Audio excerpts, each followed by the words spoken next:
Hello and welcome to the Pens and Pixels Popcast. I'm your host, Cal G, and to my left is the coordinator extraordinaire, Mike Kent. The Popcast is the place to come to if you want to hear about the art and news of video games, comics, and movies that week. So if you like sass and you like crass and you don't want to give this podcast a pass. Coming in hot. Woo! So spicy. Can't handle it. I just can't handle it. So this week we're going to go down the newsy news, as you need to know. And after that we're going to be going over... Mike, how about you explain what this second segment is? Sorry to pass your brain. Yeah. We're going to go over have the age of the great game studios passed on us. Like, the content that's been coming out from them, from classic titles to new episodes of our latest franchises, aren't wowing us like they used to as a kid. But new studios are coming in and blowing us away in ways that have never been done before. So... is their time over? And is it time to start looking to the new studios and stop expecting our great classics to come back and reinvigorate our gaming and love? Or, you know, is it time to give a new franchise, honestly, the new start? Do we kill off the oldies and in with the newies? That's it. More babies, less elders. Alright, is there any Pens and Pixels housekeeping? A little bit. So we've got we got a bunch of stuff, actually, so not a little bit. That's why I've stopped myself. Good. Yeah, summer's packing up pretty quickly. We've got on April 30th, Pens and Pixels is going to be at Masterpiece VR, a local Ottawa VR company, doing some 3D modeling, kind of sculpting fun with them. That'll be at Invest Ottawa.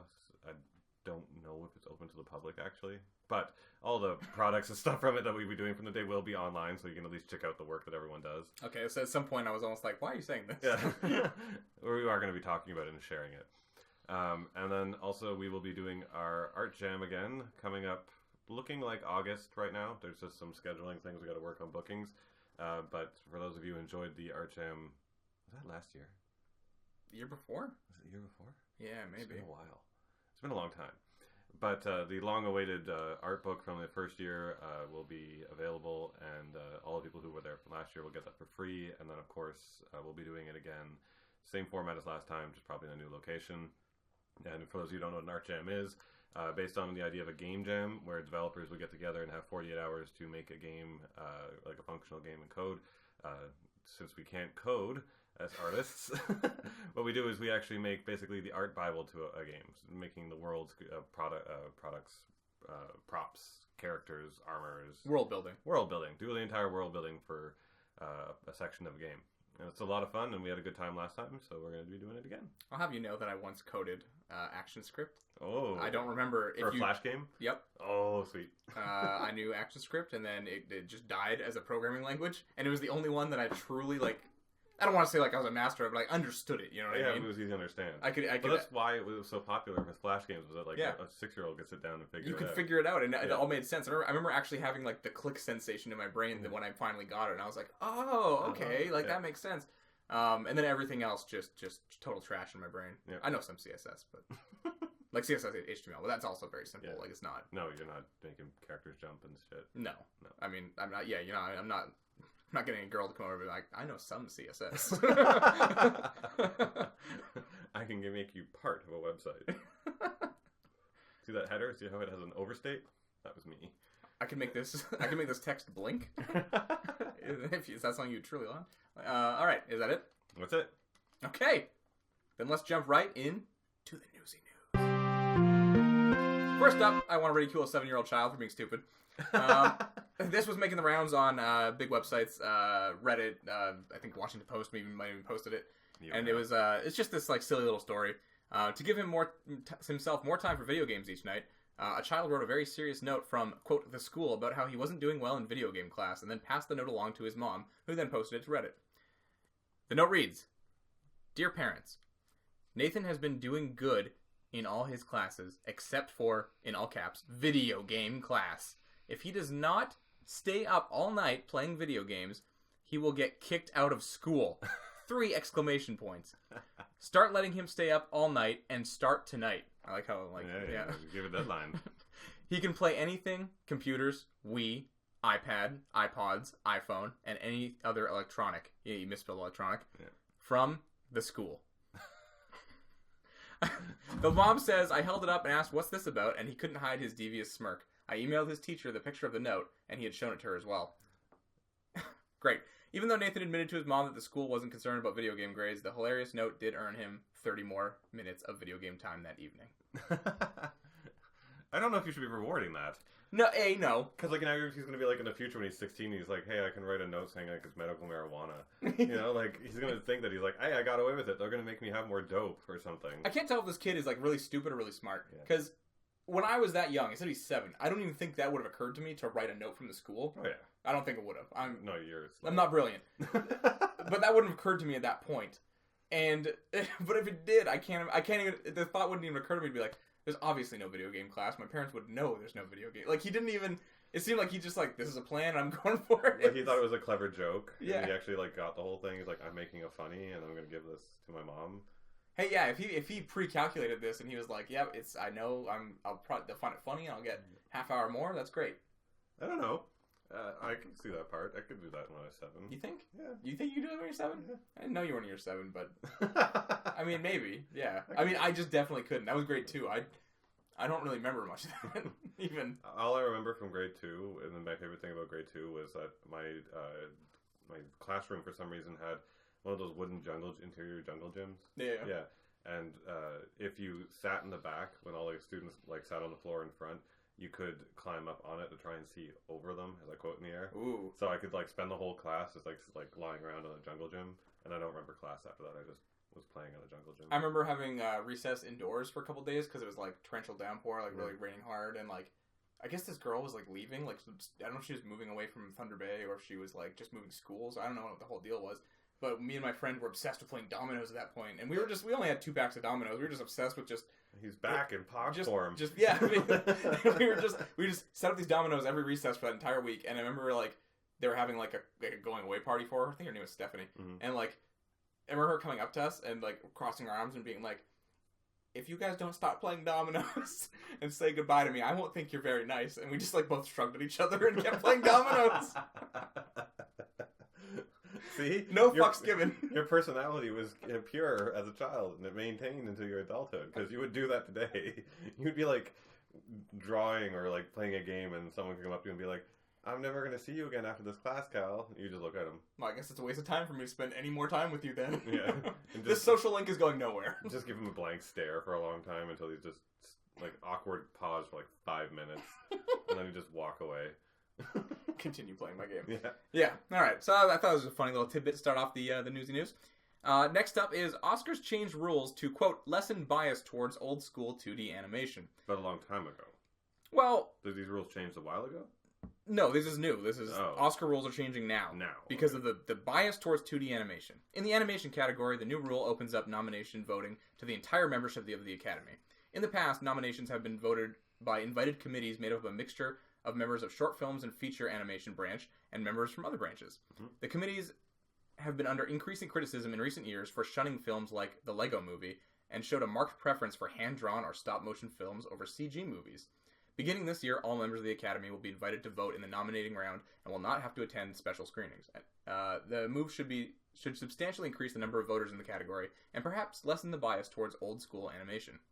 And then, if you look at the winners of the animation category from the last... What's that, 15 years? 15 years. They are all CG, except for Spirited Away. Spirited Away is the only one. It's 2D animation. So, basically, the actual rule should be... Who thought there was a problem? No, I know. The problem should be, when they came in to be like, look, there needs to be the Pixar category, and then everyone else. Yes, that's a good point, yeah. That's the answer, because, like, all of these is... Well, I mean, except for, again, like, a minor few is Disney,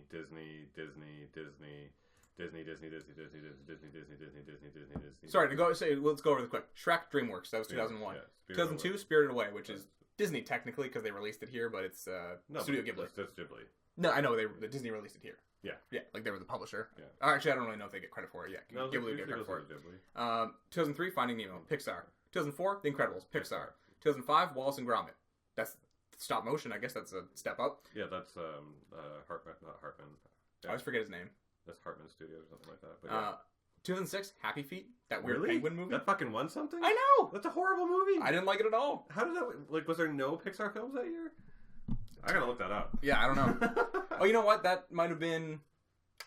Because Ratatouille was the next one, and Ratatouille was going to be Pixar's first independent film. Oh, yeah. But then Disney was like, oh, wait, no, we need you. We're making shit right now. So Ratatouille's Pixar, then 2008 WALL-E, Pixar, 2009 Up, Pixar, 2010 Toy Story 3, Pixar, till 2011 Rango. Yeah. Good. I don't know who made Rango, but it's a fucking great film. I love that one. That's good. 2012 Brave, Pixar. 2013 Frozen, Disney. 2014 Big Hero 6, Disney. 2015 Inside Out, Pixar, Disney. and 2016 Zootopia. Disney. Yeah. So basically, like I'm saying, like let's just like make a maybe category. just if we can eliminate them from the categories. But yeah, it's such put Disney and Pixar films against each other and see who wins. That would actually be a tense competition. Yeah, it would be. But like this is so fucked. Like I don't understand A, where they thought there was a problem. B, they say it's a less than a bias towards 2D animation, but then they mentioned showing a film like the Lego Movie. That's not a 2D. It was just 3D anime, like CG. Like they're not moving little toys around. No, like it's just mind-boggling. Like who wrote this? What irresponsible intern wrote this? Like I don't understand. Although I do have to agree to some of the 2D stuff. Like I would like to see because like animation now, like as much as there is so much 3D animation, and the reason why these films end up being 3D or 3 CG films in the category is that Pixar and Disney are making them, and they make the best fucking movies. Like, they do. Like that's the thing. Like there's nothing. Like I have nothing against Ice Age. I enjoyed one of the Ice Ages, but they're like fairly like average movies. They're not like subpar. But like you look at the kids section of Netflix nowadays, and there's all those CG movies on there, and there's a load of shit. You know, like Rio and all that other stuff, right? Like there's a load of really bad movies. But nowadays the mentality of being like animation has to be the 3D Pixar stuff isn't really the case anymore. Most people are just like animation all together. There's a nice balance out there between the TV shows and everything else. I would like to see that competition come up to a Oscar level to start seeing more of them. Because there are some really amazing studios out there that could do great work if they would just invest into a movie thinking they had a chance to beat Pixar. Ain't no one got a chance to beat Pixar. Well, fuck. I mean, take some of the anime studios and some of the work they've done, like Ghibli, who do the quality of that. There was Boy and the Beast was a beautiful film. And like if it just had been written better and executed a little better, totally. Yeah. Again, just a fucking what a weird story. Like what a weird fucking story. Weird problem for them to perceive but not really be there. Just insanity out of your mind shit. Yeah. All right, next up, another weird story. Anthony Hopkins calls Michael Bay a genius and a savant. Anthony, and I want to just before we go over this, I want to like go over a little, in case you don't know, a little trivia about Anthony Hopkins. He takes a script and memorizes it completely before doing it. Like he just entirely, so he doesn't have to look at it and he can just have the dialogue run through him. He's such a fucking like actor. He's you know what I mean? God of an actor. Like the man knows his craft better than most. Like better than almost anybody. Yeah. And it's so and I also don't want to like come off like I hate Michael Bay completely. I really like Bad Boys. I really like Bad Boys 2. You know, shit like that. That's it. I didn't mind the first Transformers really. I didn't mind the first Transformers either. I've never gone back and watched them. I'm a fucking fan of it, but like you know, I didn't hate it 2-3 times. Yeah. So just to preface that story, just want to get that out. Anthony Hopkins has worked with some of the best in the business, like Steven Spielberg and Oliver Stone. The latest visionary director to earn Sir Hopkins' favor, none other than the king of explosions, Michael Bay. In an interview with Yahoo Movies, Hopkins gushed about working with Bay on the latest Transformers movie, Transformers: The Last Night, where he plays an astronomer and a historian who knows the, quote, true history behind the Transformers. In the interview, Hopkins praised Bay and the entire Transformers series, comparing him to some of the greatest directors of all time, including Martin Scorsese. Jesus Christ. That's right. Hopkins thinks the guy who reportedly... senile? Hopkins thinks that the guy who reportedly made Megan Fox audition by washing his car for a now-missing video is in the same category as the man behind Goodfellas. He was telling me about the work he did on Transformers bots. This is a quote from Anthony Hopkins. How he would refine them and go into special effects guys and design them and get all the details of the light and metal and all that. He told me all that at breakfast before I started on the film. I thought, this guy's a genius. He really is. He's the same ilk as Oliver Stone, Spielberg, and Scorsese. Brilliant. Savants. Really they are. He's a savant, Hopkins said. Okay, so I was going to hit on a few things here. Is Hopkins just really impressed by CG? Like, he's like, wow, like, they made it look like a real metal, like, man. Like he's just old and he doesn't understand technology. Yeah, because, like, how is that really impressing you? Like, he's just hobbling in now and he's just like, what is the computer? Like, if Mike had a 20-minute conversation with Anthony Hopkins, he's like, yeah, I thought about in this piece, I thought about, like, how the light would hit this and the composition. And he's like, savant! Like, what? No. But... that's the part of, like, I mean, how do you even get confused with that? He's like, oh, all the stuff you thought about how the design of the robots are and the design of the lighting, the metal. I'm like, all Michael Bay did was went in with like, make it move a lot so no one understands what's happening. Like, that's his instruction, because nothing makes any fucking sense. And then, well, I can see Michael Bay maybe, like someone like us designs the robots or whatever, right? And then you put them and make them in 3D with all this shit, and then maybe like the light's hitting it the wrong way, and Michael Bay is like hands on his hips. He's like, what if it was chrome? It would be a lot shinier if it was chrome. And then they're like, yeah. And then they just turn the chrome as a texture, and then he's like, yeah. Like, and is that it? Or they don't understand it. I think he probably goes in there, and he's like, I need this robot to like tumble over. The animators are like, I'm so fucking tired of robots. And like, if we made all the pieces move, it looks like it's rolling over. And then that's it. Like, it's like this mesh of spinning metal. I'm just so surprised that like Anthony Hopkins would think. And again, Michael Bay isn't like a terrible director by any means. I think he's fine. I think let's just don't be nice. Yeah, I do think he's fine. I think the fucking explosion jokes with him are like super played out, and I don't think he's like terrible. Like, he's not an incompetent director. He just does the same thing over and over again. Okay, we can agree to disagree. Yeah, sure. I don't think he's terrible, but like that's why like even though it should be more surprising to you than that Hopkins thinks he's like a genius. Yes. I mean, Anthony Hopkins is the original Hannibal, right? Like, one of the greatest roles, greatest movies, greatest iconic things ever done. The man is craft on his own, so you take his opinion in very close. But the fact that he's in the movie, this is Anthony Hopkins, a man of the industry who's been around forever. Of course, he's going to sit around and talk. But why is he even taking it? Why is he even taking it? That is the core question: is why did he ever take a role? Like Frasier was in the last one. That's true. No, the robots are coming. But with this. A question I'm asking is, like, I'm playing a fucking astronomer who knows the history of the Transformers. They didn't know they existed until they showed up in the first movie. What did he do?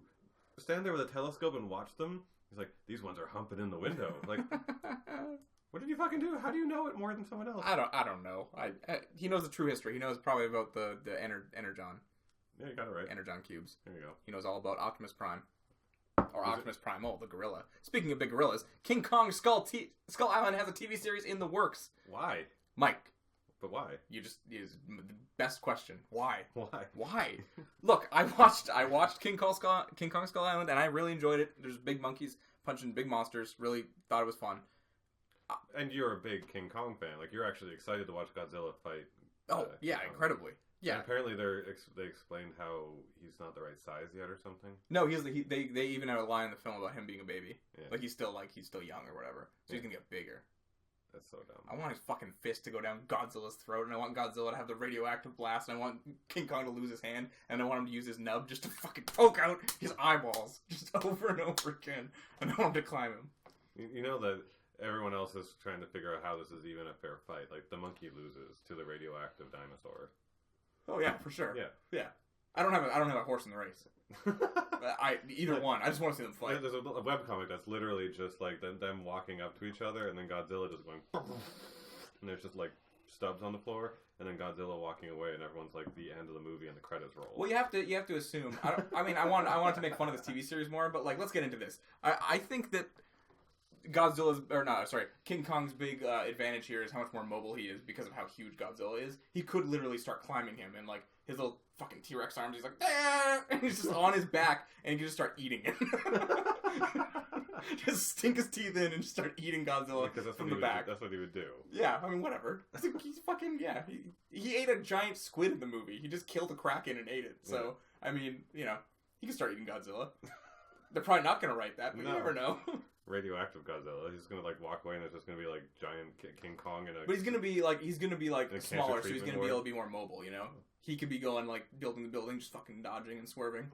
I mean, obviously they're not gonna write. He's gonna walk up and he's gonna start losing all of his hair, and he's gonna be like the rest of the movie is just him in a cancer treatment ward. How great would that be? It's just bald. Oh my god! He's like a cancer patient with a giant IV. Oh my god, that'd be so good.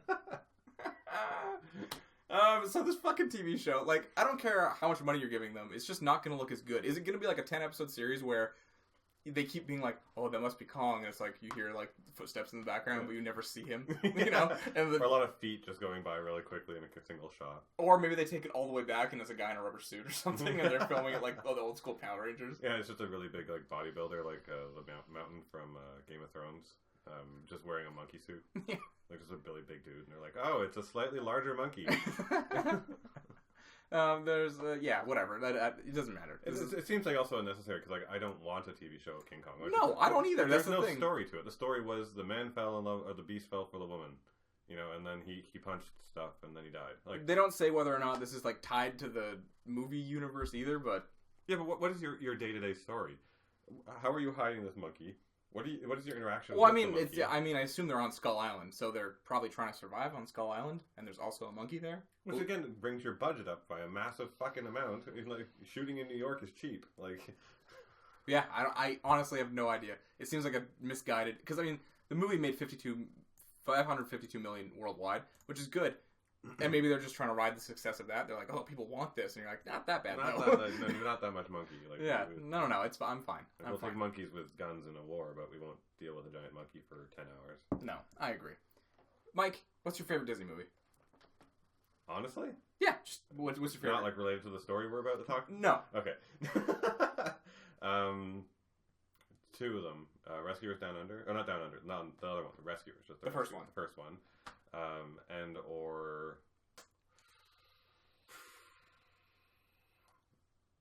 Yeah, I would probably give it to,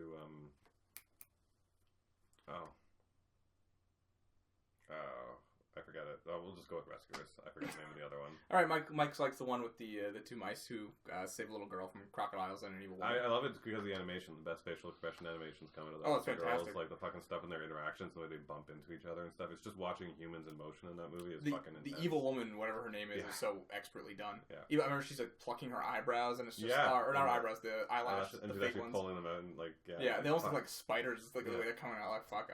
And it's like in the stretch on the skin and everything for that age too. Like fuck, great movie. Anyways, that's the dude. What's his name? He's the guy who animated the Beast too. I'm pretty sure in Beauty and the Beast. I should really remember his name. Just losing all our credit. Doesn't matter. My favorite Disney movie is Aladdin. It's the one I watched most as a kid.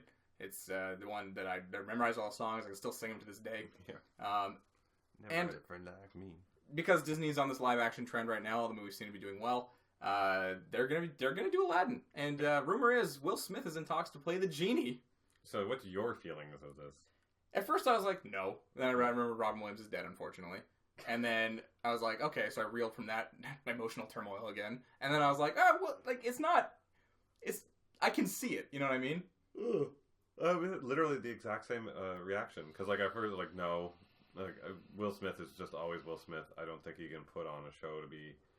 But then again, Will Smith has been continually ever since he's become Will Smith, like the icon, trying to play like this really mature, like a serious guy with like a smack talking kind of like quick wit. But the Will Smith that we all grew up in knowing was Fresh Prince Will Smith, and this would be way more Fresh Prince. You know? Yeah. Can't you just hear him saying, "You ain't never had a friend like me"? Yeah. You can. Yeah. I could. So that's the thing. I got there and I could go with it. That's for sure. Yeah. So he's gonna look like Avatar. He's gonna be all blue, and he's gonna grow a goatee, and it'll be fine. Well, he's gonna be CG. He's not gonna voice it. You think you're not gonna put Will Smith in like a giant, like inflated airbag like costume? I hope they do. I really hope they. Or one of those sumo outfits, like the giant sumo thing. Like like the fake sumos. Yeah, like he's in that and just paint it blue when he walks in. Never had a friend like me. Disney's like, we ran out of money. Sorry. It's like, what are you supposed to be? A genie? I think he's crazy. We're gonna die in this cave. The weird thing about these live action Disneys is like I keep having a very strong interest in them before they come out. I really wanted to see the Jungle Book, and then I did want to see the Beauty and the Beast, and I just still have not like gotten around to seeing them. And it's not that I don't want. I just don't have. You saw Cinderella though, didn't you? No. No. Huh. Was that the start of this trend? No, Jungle Book was. Jungle Book was. Yeah. No, I didn't see Cinderella either. Yeah. Jungle Book was good. I saw Maleficent, but that's not... Jungle Book is totally, yes, one of the like live action from the thing, blah, blah, movies, for sure. But it deviated from the movie. It wasn't the movie shot for shot, just redone. Cinderella was just the cartoon that we loved as a kid in human form, right? That's what it sounds like Beauty and the Beast was, too. Beauty and the Beast is just exactly the same thing. And now Mulan's coming up next as the most current one happening, and there's far less room for CG in that one. which is good. Yeah, that could be really good. It could be really good, but they have to again deviate. Like the scene for scene thing, they've got to stop doing, because the Jungle Book was a masterpiece and really amazingly done, because he focused on merging the original books with. Was that movie. Cinderella one though? Like Disney? Yeah. Was it? Yeah. Wasn't it Emma Watson? No. No. What the fuck am I thinking of? Sorry, keep talking. Like the literal Disney Cinderella one. Yeah. That was Disney. It was the first one on the mall. I meant to start talking about something else while I research this. Oh, well, what the fuck else am I supposed to talk about? Who is this? Who's this? No, it was. I don't remember her. Like, she's new. Oh, okay. Yeah. For some reason, I didn't think that was actually Disney, even though there's a Disney logo right there. I did not think that was them. I thought this whole thing, this whole like trend started with Jungle Book. Well, it did, and then it was Cinderella, and then Beauty and the Beast, now Mulan, and yeah. I mean, like, I just think that like they need to do what the Jungle Book did, because the Jungle Book got all that accreditation for being awesome, right? But it was different. Oh, they're doing Lion King now too. Which just we're doing it live action, quote unquote. Like, no, you're not. No, you're not. You're doing CG. Like, at least in the Jungle Book, you had a human character running around in green shit. Like, there's no humans in fucking Lion King. I don't like skip that one for a bit. We're getting Zazu to be played by an 8-year-old boy. Yeah. Anyways, yeah, I could totally see Will Smith as playing. I'm done with it now. Like, I gave it time. My first reaction was no, but then I gave it time. Yeah. Speaking of Disney, they released 2 teasers in the last 2 weeks, and that were the talk of the town. Yes, they really were. So let's talk about, first off, our impressions of Star Wars: The Jedi teaser. So Star Wars: The Last Jedi. Sorry, Star Wars: The Jedi. Star Wars: The Jedi. Really, at the end of the day, that's actually what the movie is, because there is going to be at least one. At least. Well, I just guess the last one means that there's only one. Well, The Last Jedi, but that could also be plural, right? Yeah, it's true. The Last Jedi. They're like moose. Like The Last Moose. It's like, well, like is that a herd of moose, or is that just one? And Jedi is also the name of an organization, so it could be all the Jedi in the organization. So, there you go. Yeah, it could go any way. Yeah. Well, although doesn't Luke say like he wants them gone? Yeah, it's time for the whatever it says. So this is a good little kind of half and half for you guys. Is for me, I'm a heavy duty Star Wars fan. Have been since I was a kid. Even knew the original Outside Universe, which I always actually thought was dumb. So I was like, everyone's like, no, don't take it away. And I'm like, oh god, they washed that out, thank god. And then Cal is a force to watch the most recent movie, knows the name of the thing that sits on Jabba's shoulder. Salacious Crumb. There you go. You still don't remember it. I know. Salacious Crumb. He's that hideous monkey thing. Yeah.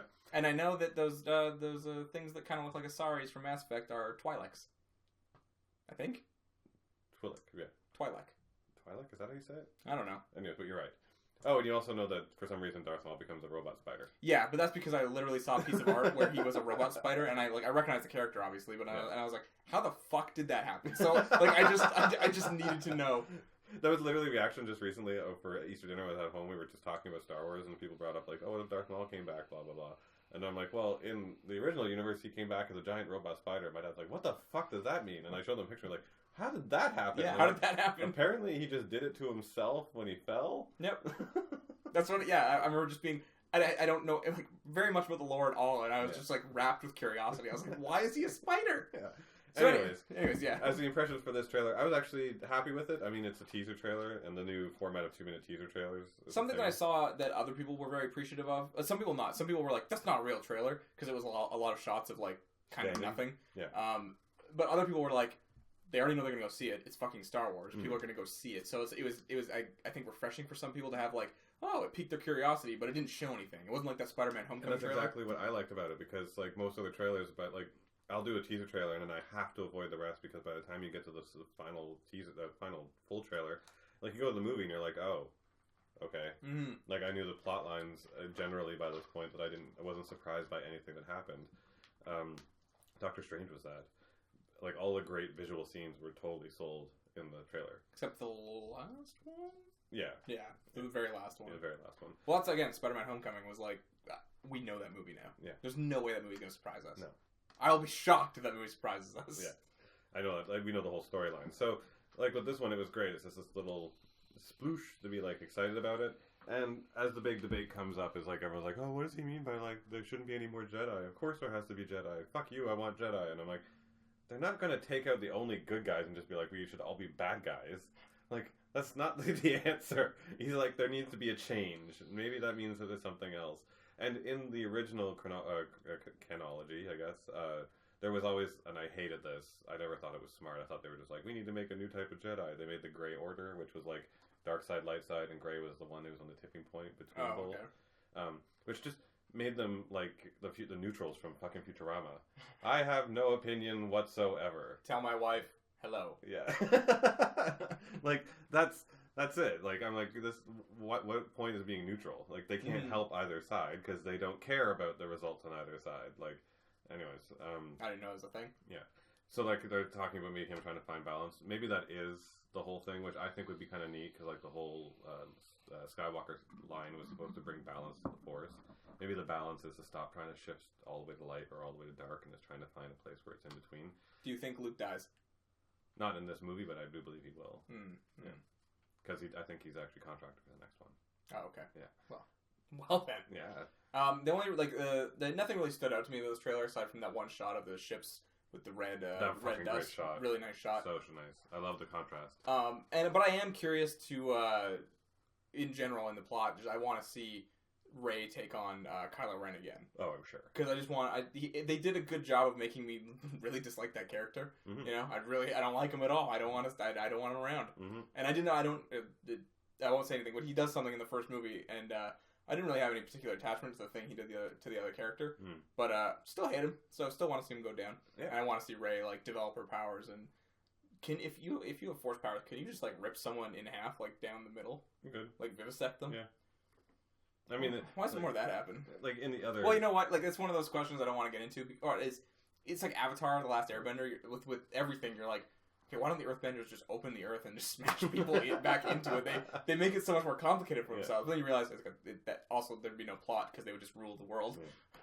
But I mean, like with the whole force thing, it's not as easy as just grabbing and ripping. Like they could, but the person would have to like be there for a while, and you'd have to stand there and be like, and rip them up, right? It's like more think of waves of things. Like you can push things or pick something up and move it up. Like it's just like Darth Vader can choke people, right? Yeah. Yeah. Is it like proportionate to your strength? No, it's stronger because he can lift people up with it. Oh right, so couldn't he just like chop a head off? Well, you could snap their necks. Yeah. Okay. Just go. That's still pretty good. Yeah. So I mean, the teaser looked. It was interesting. But it was exactly like as our reaction is tepid. I think that's a better result for a teaser rather than holy fucking god. Because now I'm just excited to find out what the movie has. Yeah, it's true. And again, it's Star Wars. Star Wars could do nothing all year for all time and be like, we're out tomorrow, and everyone would be like, ah! Like it doesn't matter. They don't need to market. It's true. Next up, big waves came from Thor Ragnarok, which was a huge trailer. Some people are calling this like the most mastercrafted trailer ever created. It's really good. It was really good. It's really very good. I think the best way to go through this one, since everyone's already gooed over it for a long time, is just quickly hit on like the best parts of it. And number one for me is Cate Blanchett as Hela. Like, looks great. Fuck, does she look good? Yep. Like, Jesus. Every scene she's in, she's just fucking dominating the screen. Yeah, like everyone else should just fucking leave. I really just want the movie just to like pan over her for like 2.5 hours. I mean, Jeff Goldblum's in this movie, and I would really like the camera to pan off him for 2.5 hours. I think it would be what I would want. Yeah, I want the one on Cate Blanchett. It already looks like the fucking Jeff Goldblum is just going to play himself again, which is fantastic. But yeah, she looks awesome. Her fucking headdress, like the corns thing, look great in motion. Yeah. I'm not, like you said too. I'm not as interested in that Valkyrie, the one who drops Thor off at the planet or whatever. But I mean, we could get interested in her. That's fine. Yeah. But obviously, like the thing it ends on is Hulk versus Thor, and that's gonna be fucking dope to see. Yeah. And I hope that they don't like pussyfoot around it and they do a thing where like there's a couple blows exchanged and then there's like let's escape or like and they fucking go. I really want to see like a fight. I want the Hulk to have like a reason to be there, and he's like, I just want to fucking.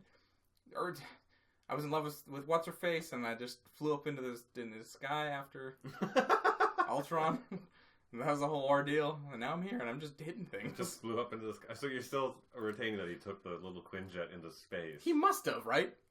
No. Yeah. They have determined that like space travel in that context isn't like plausible for Earth, so it's probably a portal. And they had portals in the sky when he showed up. Oh, sure, yeah. I mean, he eventually gets to a wormhole. I don't think he just like literally flew there. And why is it space-worthy? Why is what space-worthy? He just made a plane. Like, Tony Stark was being like, I'm making a space-worthy plane. He couldn't even make his armor space-worthy. He's like, woo! He just goes up and he hits a certain point and the portal's right there, probably. That's probably what happens. Yeah.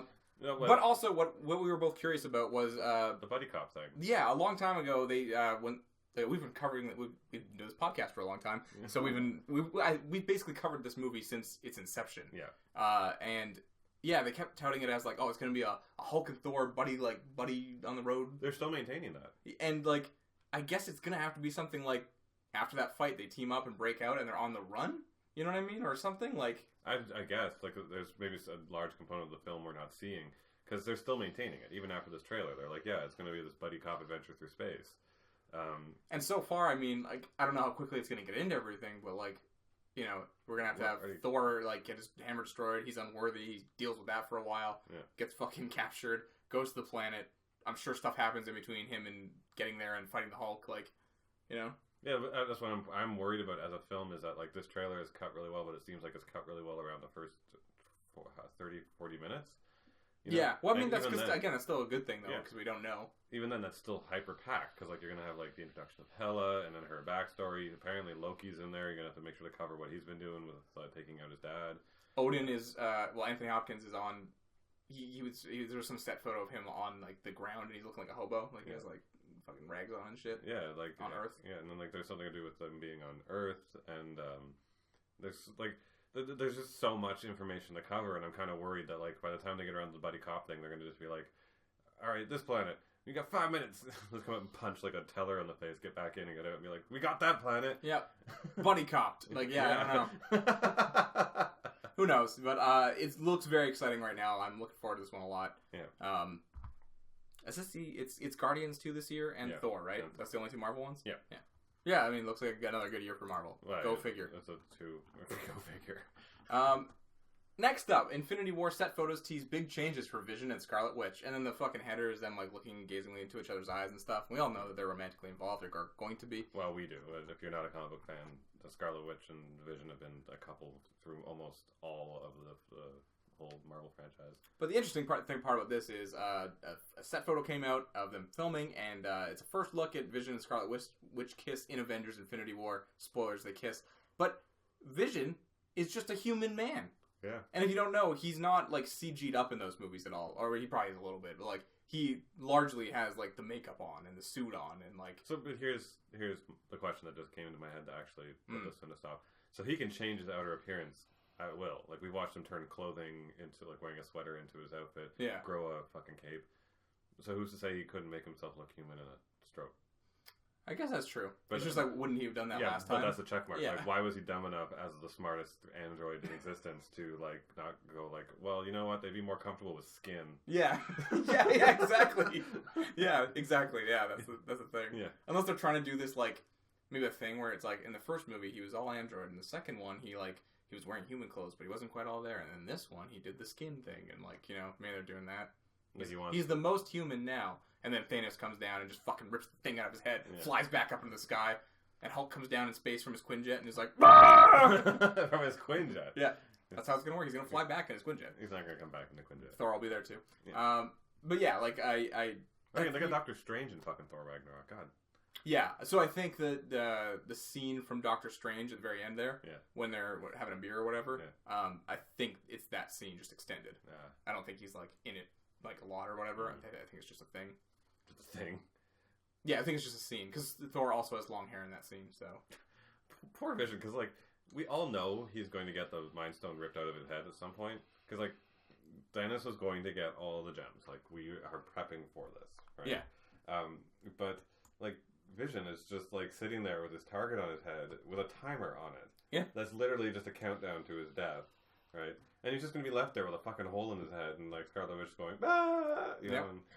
And then she's gonna fucking Hulk out, and everyone's gonna Hulk out. Yeah. Probably not put much of a fight up against Thanos. We were doing that before. We were trying to figure out who would be like the least competition to him. Especially, it was also for the Defenders. Oh, the Defenders, yeah. Yeah, Daredevil would just get swatted. Yeah, Daredevil has the least chance. Yeah. Everyone else at least has something. Yeah.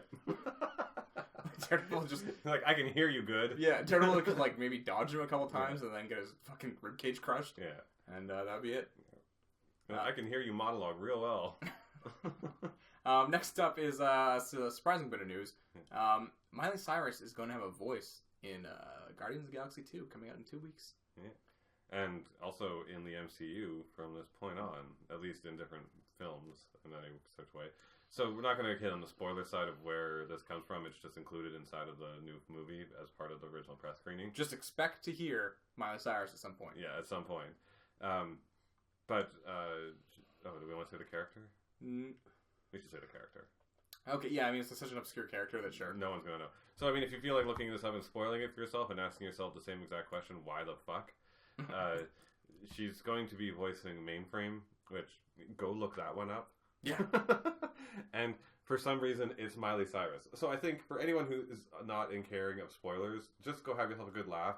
Put in Mainframe Marvel and look at the first image that pops up. That's going to be it. And yeah, why? Interesting choice. And of all things, like, did Miley Cyrus choose that one? Like, was that her discussion? No, I really doubt it. She came in and really doubt it. I wanted on to be a superhero. All right, well, we got lots of great women, like superpowers. You can be any one of them. Like, yeah, totally. Put you in any plot. We can even maybe make a whole movie. No. I want to be this. But it has nothing to do with you. But this. I can't even imagine her knowing most things about Marvel Universe, so her knowing that character would be surprising. But she probably fucking looked it up and she was like going through a list of B, C, D, E. Who haven't they used? Yeah, and she's like, I'm indie and edgy. I'm going with the least known. Hashtag popular. MileyforMODOK. All right. Next up, James Gunn vows Guardians 3 is not the end of his Marvel career. In case you missed it, James Gunn confirmed that he's going to be working on Guardians of the Galaxy 3, writing and directing. He just said he's too emotionally attached to these characters. He's not going to let them go. He's not going to let someone else close out his trilogy type thing. Imagine that one sucks. Yeah, that would be bad. But it was kind of up in the air for a while because he kept saying like, I don't know how I want to spend the next it's the next 4 years of my life doing another one of these movies type thing. Like, it's going to be a long time. I don't know if I want to do it, which is totally understandable. Like it's by the time he's done this, he'll have been doing it for 10 years probably 10, total. Years, So it's quite a few. But he says this is not the end of his career, so I guess he wants to pursue more Marvel movies after this. Yeah, but a good trilogy is always really good for a director too. I mean, hell, look back at any of them. The Matrix movies for the Wachowskis, the Star Wars trilogy for Assface, Lucas, and he's an Assface. Laser swords. Some kind of laser sword. You've seen the clip. No, did he say that? Yeah. What? I thought you were just mocking him. No, he really said that. You never. It's an interview with George Lucas, and they're talking about lightsabers, and he's trying to. He doesn't know how to explain what it is because he just made it up. Yeah. Like, he's just like a sword made of like laser. Yeah. And he just literally says that. He's like, it's a kind of like laser sword. And you're like, oh, dude. Laser sword. Oh. So everyone sampled that one little shot, and it's like all the time when they're talking about it, and they're like, the lightsaber is not like a laser sword. Then George Lucas will pop up and go, laser sword. No, I never saw that. No, that's great. No, that's amazing. Yeah. But yeah, trilogies are great for a lot of directors, and if the second one, knocks it out of the park, and then the third one does as well, I mean, what about a mark for your career? Yeah, I mean, James Gunn is a fantastic director. He's a fantastic director, and I like to see him on other properties. But like, that's the thing. Like, that's when I heard this news, I was both like heartened and saddened because like if there is going to be another Guardians film, I would want him to do it. But if there wasn't going to be, like, I want to see him flex his muscles elsewhere because Slither's a great film, and if you haven't seen his Troma work, like, you go back and you watch those, they're pretty entertaining. His what? Troma. Have you heard of Toxic Avenger? Yes. He didn't do that, but it's part of that, like, movie, like... Oh, yeah, okay. Production company. Okay, yeah. Did he do Romeo and Juliet? No, I don't think he did. But yeah, I mean, good. I'm glad. I'm glad that he's willing to also possibly stay in the Marvel Universe in the future. So... Yeah, no, I'm down with him. Yep. He's been done great work. I hope he makes 3 great movies, and that's it. He's a good man. Next up, more Marvel news. They announced the Captain Marvel directors, and it's going to be Anna Boden and Ryan Fleck. Who? Anna Boden just directed a movie that actually looks really good. I watched the trailer for it. Mississippi.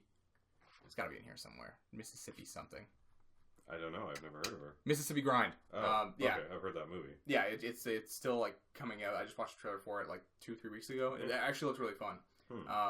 But Kevin Feige, I guess he was interviewed, and as this news was announced, he got asked about it, and he said why they were chosen. He said, "They came in many, many times and impressed us in the room with what they had to say about Carol Danvers. They live in New York, and they would fly out at a moment's notice to come in and pitch on it, which is always means a lot. Anna and Ryan have a strong sense of just the plotting and the machinations of the plot, but Carol's journey. What the most important thing is about the movie. We can help out with all the accoutrements of action in sci-fi worlds, but we wanted someone who could really be a guiding hand to Carol and Brie Larson and to that journey, which is what that movie's about. Someone becoming the most powerful being in the universe. You look at their work, and like most of the directors we've hired, they're not giants effects-driven, but they're rather very unique and personal character-driven stories and character journeys, and very diverse in terms of subject matter they've chosen to tell and nail it every time. I think they see Carol as another rich, three-dimensional character to explore, who just happens to be able to fly and punch through moons and lead intergalactic teams. No, this is great. So there was something about the whole Captain Marvel movie that was going to get to me, is that Captain Marvel is the Superman counterpart to the Marvel Universe. And she is. She's, like, godlike. Well, she's even part of an alien race, right? She's Kree? Well, she's human. Or is she human and Kree? She's half-half? She was history long. Mm.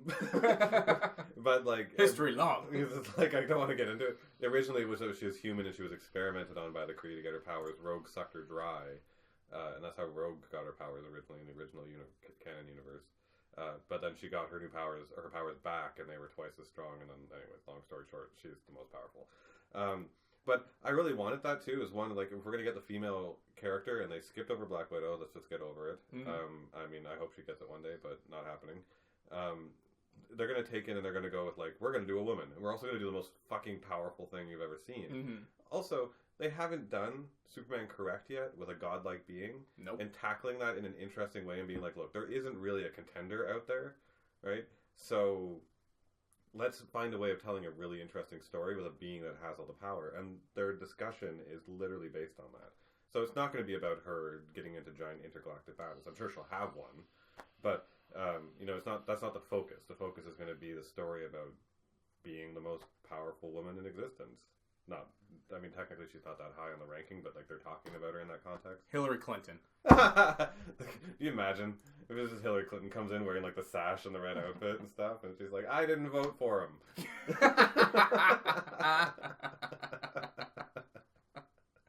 Okay, now perfect way to end it. Next up is gaming news. Bioware's new IP has elements from Destiny, The Division, and it's to be revealed at E3 2017. Oh, hey, we were talking last time about what was going to be cool at E3. Maybe that'll be it. Maybe this will be it. But then again, maybe in our second segment, we'll debunk the fact that Bioware has the potential to do anything good at all. That'd be a great segue if this was our last story, but it's not. So, there's not a ton to talk about. We actually reported on this as a rumor before, and then it got kind of confirmed when EA had a earnings report with their shareholders, which are public, so shit gets leaked, obviously. So, I mean, this isn't totally surprising. This is kind of just confirming what we already, like, thought. How do you feel about having another, like, Destiny Division type game? Well, as I said before the podcast, I'm just kind of like, great, another third-person shooter online. Mm-hmm. Like, what is BioWare going to do to make this one stand out? Mass Effect Online? Maybe. I mean, that would be, like, that would work for me. That would work for more people than... But, like, I need the Mass Effect world to make this appealing, because, like, Destiny didn't work because they didn't finish building the world correctly. The Division ended up not having a good enough one, right? And, like, what we need is a universe. And why did World of Warcraft work? Because it already had 3 games worth of epic lore that people were, like, worshipping books over, that they turned into an MMO where you're like, oh my god, I can walk around in the world of World of Warcraft that I've been worshipping for years. This should be Mass Effect Online. But it's not going to be. No. We know we're not going to have that happen. So, no, I'm not exactly thrilled with the idea. Like, it's a sci-fi themed game. It's sort of Destiny style. It takes some elements from the Division. It has MMO-like elements. Someone described it as a semi-MMO. Don't make it fucking sci-fi, too. Because, like, if you're going to do this third-person shooter online game like Destiny, like, there is already a sci-fi third-person shooter out there. Don't fucking try and take over its reins. Yeah, really weird. Yeah. I don't know. I'm not excited about it, but, they could come out with a trailer and gameplay footage of it and suddenly just make Destiny look like a fucking piece of shit, and we'd be like, what? Absolutely. As it stands right now, I'm not excited about it, but I'm always willing to be my mind changed, And I used to have more faith in BioWare, but, I mean, Mass Effect Andromeda was not anywhere near a bad game, but it was not a confidence builder. Yeah. Understandable. Especially with the technical problems every single time an online game comes out. What is it? Crashes and patches and patches and crashes. Yeah. Right? And then you're going to have what they just did with a game that didn't even have to hook up. Day one is almost never worth playing. Yeah. Like, we didn't even hook it up to the fucking internet and you still failed, so... We did server tests, we swear. No, we didn't. Next up, Remedy is porting its Northlight engine to PS4 for a new multi-platform title. Remedy, in case you don't know, are the guys behind Quantum Break and Alan Wake. Alan Wake's, their like fan favorite one they keep not returning to that everyone is pissed about. I'm not going to. And it looks like this honestly kind of shitty game. It's called Crossfire or some shit. It's an online tactical FPS. Don't care. No. They have another game in development. It's not Alan Wake, so don't get your hopes up. But I'm just happy because these guys are talented developers and they've been stuck on Xbox for a while. And this, it hasn't done them any favors. Alan Wake, I don't think, did super well, even though it was well received. And Quantum Break wasn't well received, and it didn't do well. No. So they kind of got the shit end of the stick on that. They didn't, So I think even by being multi-platform, it's going to open them up to a new audience and maybe an audience that's more appealing because like people on PlayStation play different types of games compared to people who play on Xbox, right? I mean, back in the day when the Xbox first came out, it was known as the bro machine, and PlayStation was where you got your JRPGs and your RPG fans and shit like that, right? Now that's different now for sure, by any means. But nevertheless, you still have your gamers who fit to a system. Like certain types of gamers, especially hard anime fans, really like their Switch or Wii, whatever, right? They like their cartoony games. And PlayStation fans, typically you end up getting more RPG fans on top of that. And then a lot of the Japanese developers just go to PlayStation. Go to PlayStation. Xbox is in the market for them in Japan. And then, your shooters pile onto your 360, right? But being stuck on any one console for any of them is usually a bad idea. So it's a great idea for them to actually be able to open. Yeah, I'm glad. Because, again, they were like kind of one of those weird situations where like they weren't a Microsoft studio, but like Microsoft would be like, we'll pay for this game to only be on our system type thing. And they're like, okay, you're paying for development, it's only on the system. Like, you get it, but... No, I think single platform games need to stop. I don't care about what system you're on anymore. The war is over for almost everyone. I don't hear the arguments like I used to hear. I mean, no, they're still out there. They're still out there. I'm always surprised when I see them, but it's just because I'm surprised when I do see them. Like, they're not like beforehand where like every single time a Facebook comment came up going like, I just bought a game on PlayStation, someone's like, why are you on PlayStation? I don't see that anymore, right? It's usually like most people complaining that the game isn't on all platforms. That's the thing, and I understand the idea of exclusives, right? Like, we have The Last of Us. Come to our it's an incredible game. It's rated very highly. Like, you can only get it here. Come here. But the gaming market isn't really falling for that anymore, right? Because not really. Because like, if you take a look at what happened with the fucking Xbox and their stupid Xbone release, right? Everything about them like locking that machine down to make it very exclusive to like it's your user experience, which they did fuck up the whole thing and how they did it. Mm-hmm. But their attempt to do so at the end of the day is don't constrain, don't refine, and don't lock up your gamer because a gamer doesn't want that, right? And we would prefer to be able to interact with each other. The only one that still I think is the biggest divide is the PC to console users, which again I think is fucking dumb, but whatever. Yeah, I mean. PS4 is sold considerably more than everything else, and it has the best exclusives. Yeah, I don't think that's something to gloss over, Yeah, but I don't care. I mean, like, I bought a PlayStation because I like the machine. I've always had a reliable service from it. Every machine I've gotten from them the last 5 years. I mean, I got a PlayStation because the exclusives I wanted were coming out on it. I would rather have, like, if I have an Xbox One as well, but if I could only have one, I would definitely take the PS4. You know what I mean? Mm. Because I would get to play Persona 5. I can't get Persona 5 on the Xbox. No, and I get that. I totally do. But I mean, like, if I'm talking from like my own perspective of like, oh, I like that company more, or that's a better machine, or whatever. No, for me, it was just a decision. Is like every time. If you have loyalty to a corporation, that's just not a good idea in general. They're corporations. They're in to make money. They don't actually care about users. I mean, I'm a big Apple user, but I mean, they've been making some really stupid fucking mistakes lately. So you heard it here first. Well, they have. I mean, the stupid little scroll bar thing on the top of their new computers is so dumb. I just heard about that the other day. And the keyboard with no response is awful. What? No response? It doesn't do like clicky click. Is it like a silent keyboard? Yeah. Like it just, weird. It doesn't feel like keys going in. Oh, weird. Well, I mean, they've had those flat ones for a while, right? They're kind of flat where it's like you need sensitization for it. Like I want feedback. Yeah, especially for something you're touch typing, you're not looking at like a phone. Yeah. So like again, dumb. So there are a few bad decisions. No, for sure. Next up, Nintendo Switch is Nintendo's fastest selling game system. For Nintendo. U.S. They sold 900 and I mean the Wii was very, very popular. It sold a lot of systems. Mm-hmm. I don't know, but like that was actually surprising because I know how popular the Wii was, and to hear that this is their fastest selling one, because in my memory, I mean it was 10 years ago, but like in my memory, Wii's like you couldn't find a Wii You know what I mean? They were just off store shelves. I don't know if it was a supply and demand thing. Like, they didn't think it was going to sell as well as it did, so they sold out quicker. But, like, I see Switches on shelves, which is why I'm like, really? Like, it's the fastest selling one? Nintendo Switch, the new home gaming system that people can also take on the go, has sold faster in its launch month than any other video game system in Nintendo history. The Nintendo Switch system sold more than 906,000 units in March, according to the NPD Group, which tracks video game sales in the United States. That makes Nintendo Switch one of the fastest selling video game systems of all time. Notably, this sales surge was accomplished in a non-traditional month for our console launch. The Switch sold more than, The Legend of Zelda Breath of the Wild sold over 1.3 million units. What? This also includes... Yeah. Oh, so I guess because it's out on the Wii U as well. No, this is... And I got this back beforehand. I was going to bring this up, is that there are actually more copies of Zelda Breath of the Wild for the Switch sold than there are Switches sold. Well, it says there the total includes more than 925,000 units sold for Nintendo Switch, so that's accurate, yeah. And nearly 460,000 units for the Wii U. Yeah. But I mean it, like, literally, they actually sold Breath of the Wild copies for the Switch, 900,000 units. There are people. Yeah, no, 900,006, 925,000 for Breath of the Wild. No, I'll pull up the video after we're off. I mean it. There are literally people out there right now who have a copy of Breath of the Wild for the Switch and no Switch. I know it makes no fucking sense. No, but it's true. No, but I don't understand. True. I don't understand why you. I swear to God, it's true. No, but Mike, let's slow this conversation down for a second here. You're talking to me like I'm not believing you. Oh, I thought you weren't believing me. No, I'm pointing at this number, the Switch number, and then I'm pointing at this number, which is higher, which is the number of units sold. Oh. So yeah, I thought you were pointing at like you were just like trying to point out like they're the same number because they were so close. No, I get it. There's like 20,000 people who have. I can't see it from this far away. All I see is 9 and a bunch of zeros. Okay, I was like, why is he pushing this so hard? I'm like, yes, I'm agreeing with you. All I can see is 9 and then 0, 0, 0. I'm like, I just read it and then I nodded. Yeah, like, I think he gets it. Yeah.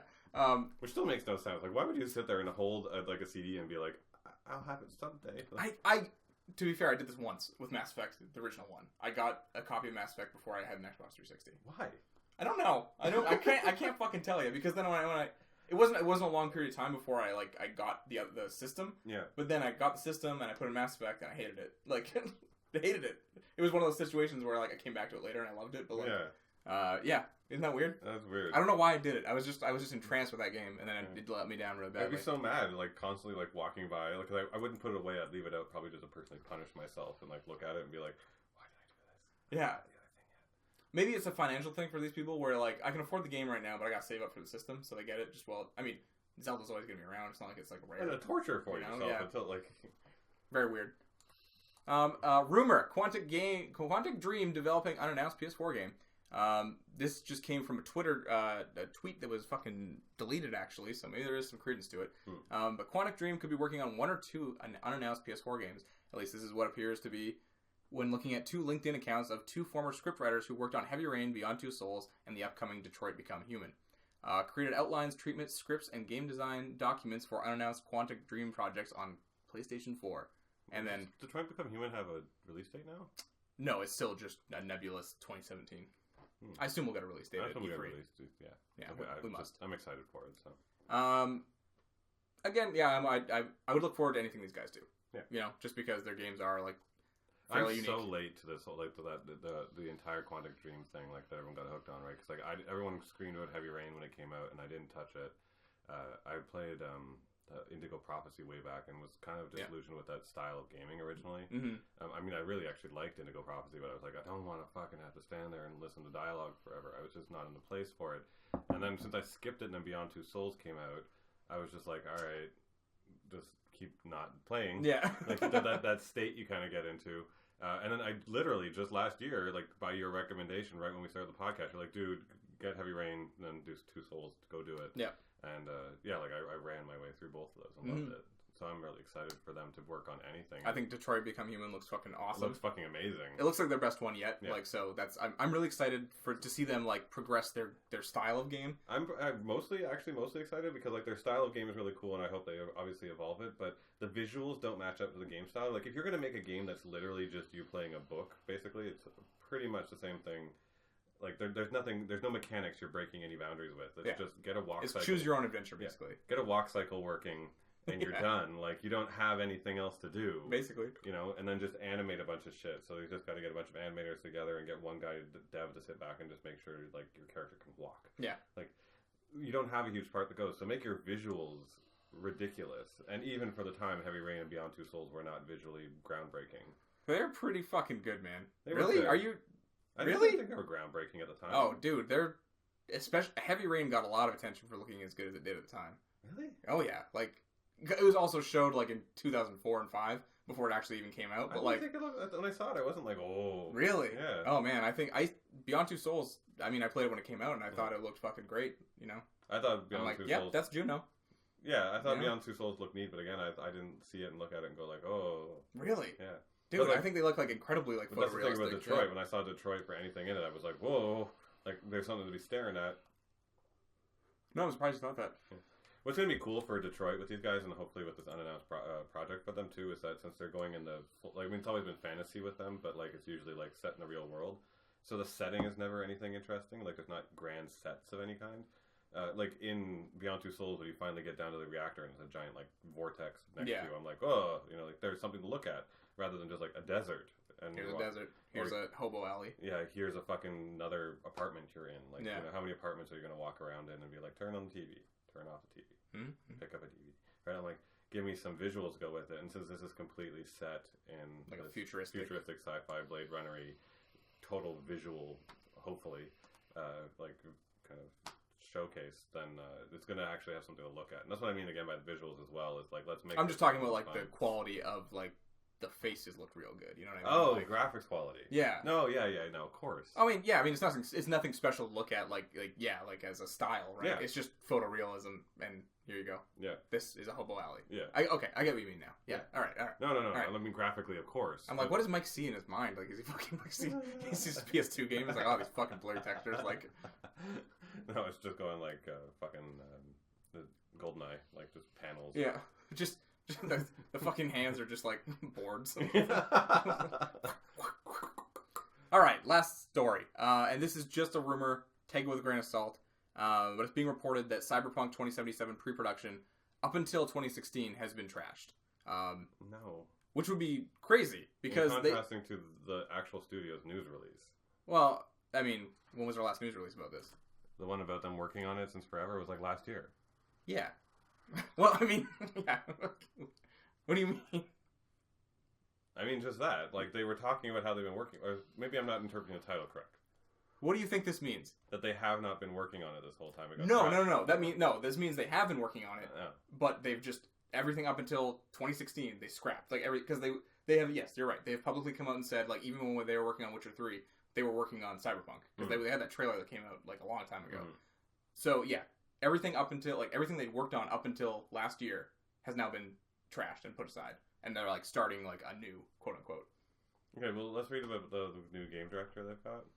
CyberPunk 2077 is the next action RPG from CD Projekt Red, and while the devs have said they are not going to talk about it, some minor details regarding the game's development have been leaked. The rumor comes from NeoGAF user Bosque, who claims that his sources have told him that the pre-production done for Cyberpunk 2077 until 2016 has been trashed as a new game director has been appointed.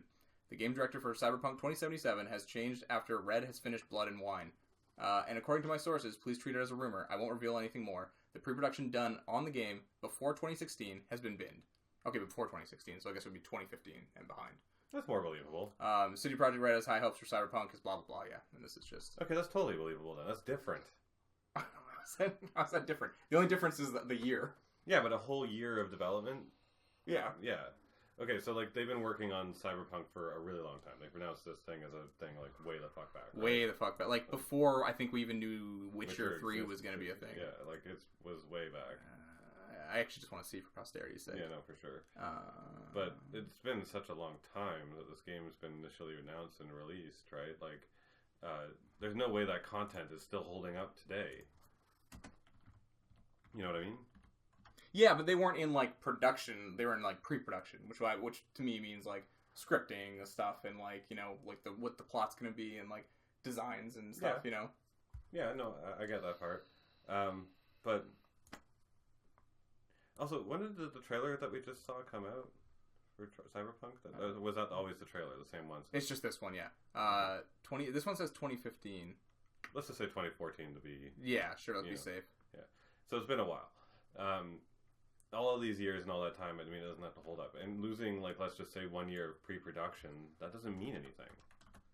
No, it wouldn't be.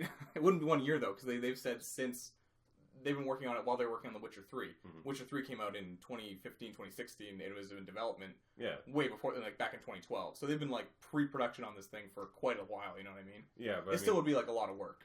Well, I mean, that's the thing. Would it be a ton of work? Because like most of the CD Projekt Red wasn't a huge team until recently, right?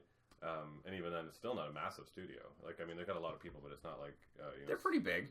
As far as I understand. No, they're big. They're not fucking like Ubisoft or Bioware. Oh, no. They're not like, we have 8 studios around the world. Yeah, no. They've got the one. Or they have 2 now, I think. But, yeah, 2 now, right? Yeah, 2. But that's what I mean. Like, they don't have a massive studio, so, like, the amount of people they break up into working on this projects and for pre-production work is probably, like, 25, 30 people, right? Not a ton of anything approved or finished, and then, they come along and they get a new director, and they just scrap that out. Like, who cares? Sure, it could totally be fine. But the idea of them scrapping everything up until, like, literally as of, like, January, like, 2016 and before, like, everything done in 2016 has been scrapped. Yeah. That I don't believe that for a second. No? No. Because, like, yeah, wiping out all the 2014, or so let's go all the way. 2012, 2013, 2014, 2015 work, right? Pre-production work, pre-planning, concept art, script writing, original director, original writing. Mm-hmm. Sure. That could all go. That could all get rewritten easily, right? And then as of 2016, start of 2016, they started fresh, released the announcement. Or, sorry, they did in 15. No, yeah. It'd still be like a year after. Yeah. So, like, around that time, they just wipe out some of the... And I'm guaranteeing they haven't been to everything. No, that's the thing also. When they say, like, everything, it's like... What about this beautiful background? It doesn't have anything to do with the... Like, nope, get rid of it. Yeah, it's just like, let's just burn. They literally just open the office and throw, like, gasoline in. This is just concept design for what it might, like, nope, get out of here. Get it out of here. There's like, hire, like, Secret Service and start hunting down all the artists, and, like, they're just, like, getting shot in the back of the head. It doesn't exist! You don't tell anybody! Anybody! So, I mean, I could totally see that having happened. And you're right, like, who knows how many, like, pre-production could have been, like, 4 people in a closet, and then they're like, our job on The Witcher 3 is done. They're like, work on the next one. Just close the door. Like, who cares? Like, who knows, right? Yeah. It just that headline makes it sound like a lot. When you say like everything's been trashed. You're like, what? But yeah. Who knows? No. Like they're talking about this game now a little bit more publicly. They've announced their official focus onto it, right? Like, yes, they said they're it's happening. They're it's on going it now. to come out. If anything comes true of them having been that much of what that seems to hint has happened, it's still going to come out and just be later. I still don't. We're not going to even see this game until 2018, I think. Like, Oh yeah, no.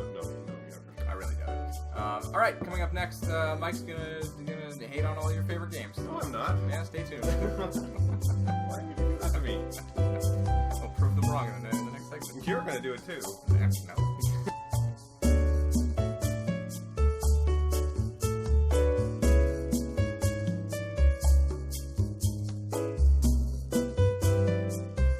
Welcome back to the second segment of Pets and Crystals Popcast, where we're going to talk about things that Cal doesn't know about. Yeah.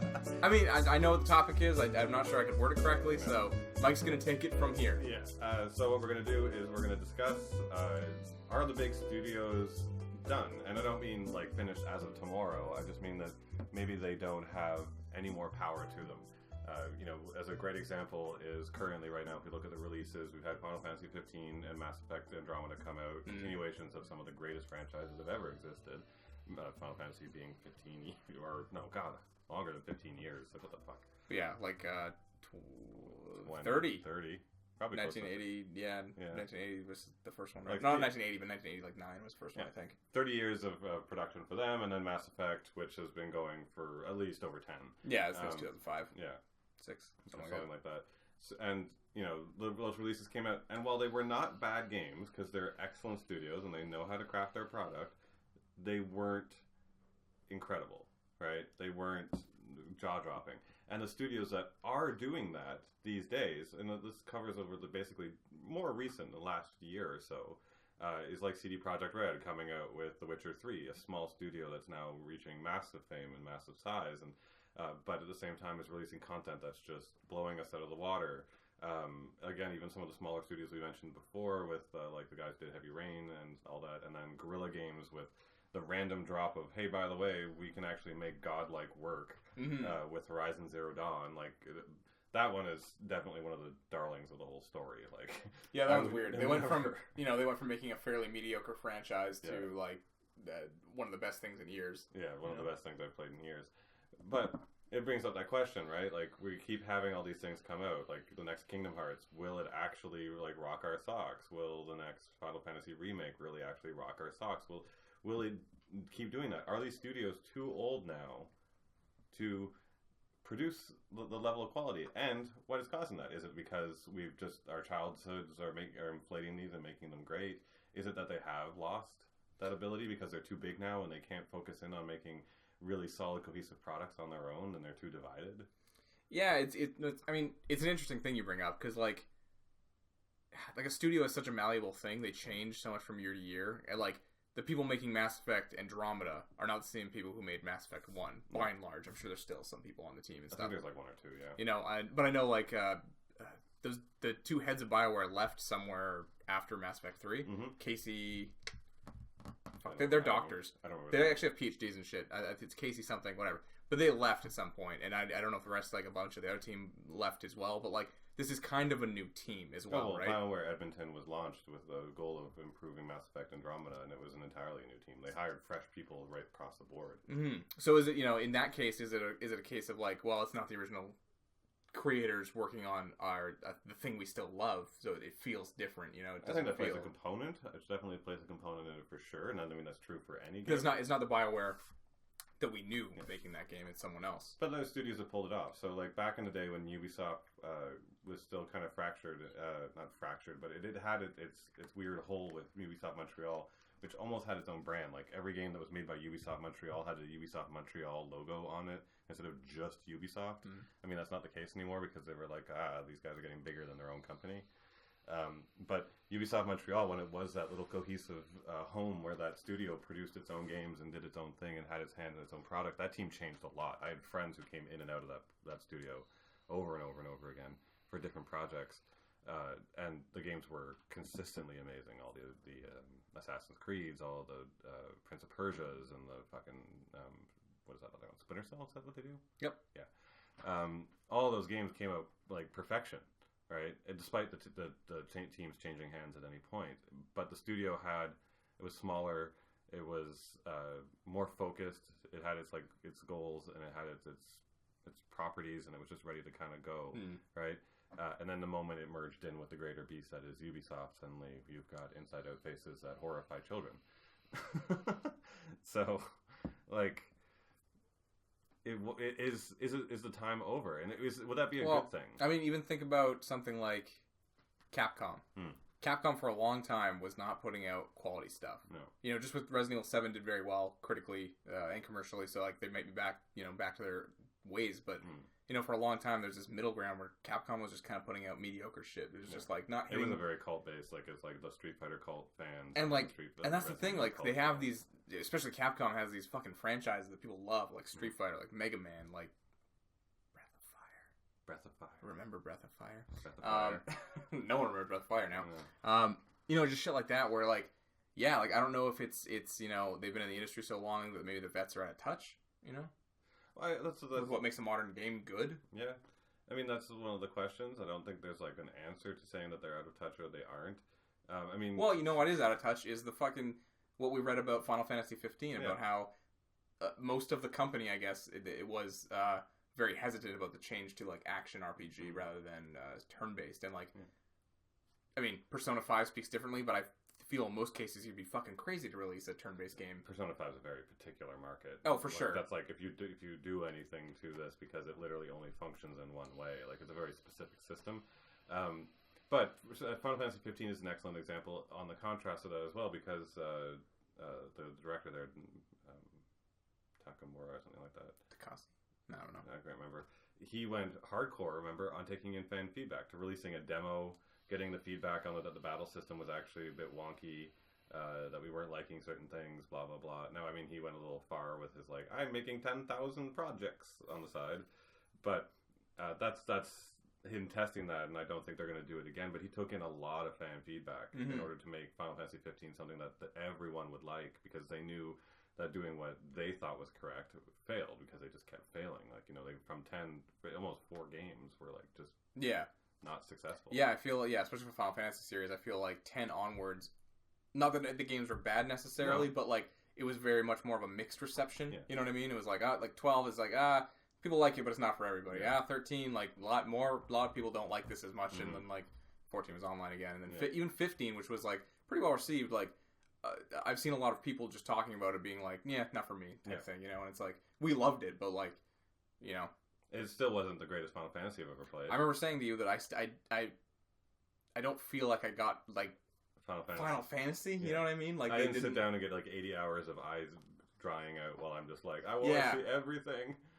And maybe it also, like, I beat Final Fantasy 7 earlier that year. Maybe it had like a effect on me where I was like, this is Final Fantasy, like that kind of thing. No, but I still didn't even get it that myself. But this is the thing. So as the question goes out, it's like, do we eliminate, or like, is it a better idea to eliminate, size down, or change the large companies? Would that make a difference? I think they'll just breed themselves out of existence at some point if they put out bad enough content. If Mass Effect Andromeda 2 comes out and has the exact same problems as this one, where it's the eyes look shitty or something, or whatever, right? Like the animations are fucked again, and like all this shit. I thought the way that was put was like, and their patch notes include what's that 1, 2, 3 and good eyes. Good eyes. Like if that comes out again, like they're not probably going to get another chance, and I think people actually would start speaking with their wallet more and being like, I'm not getting the next one. I'm not getting Yeah, that's definitely one of the steps. I'm just kind of curious to find out if this trend continues. So we have a couple of other ones coming, like Final Fantasy Remake is with a different studio, so I think that's more of an that's different, But nevertheless, with a franchise, it still kind of falls in the same thing. Kingdom Hearts 3. Kingdom Hearts 3, even if it's a good game, get like it's more Kingdom Hearts. You feel like it's just a little more of this. But is that good enough, because we haven't gotten a real Kingdom Hearts game in so long right, that it's like... a different example, because I just watched, there was a 5-minute video, someone smashed together all of the gameplay footage, and there was a bunch of gameplay footage I hadn't seen, and I was watching around, I'm like, I want to smack things with keyblades. Yeah. So bad. I want to smack things with keyblades. Now, is a cool quick interjection. The fact that there's always that big superpower they have in each one, like it's always based on something. The first one was like movie characters, and this one apparently is on the rides at Disney. I was just kind of like... But I'm not a huge... I think I like the idea, but I'm not actually stoked on the execution. I don't want to ride a ship and then ride the teacups. I didn't use the summons much in the game anyway. I never used them either, so it's fine.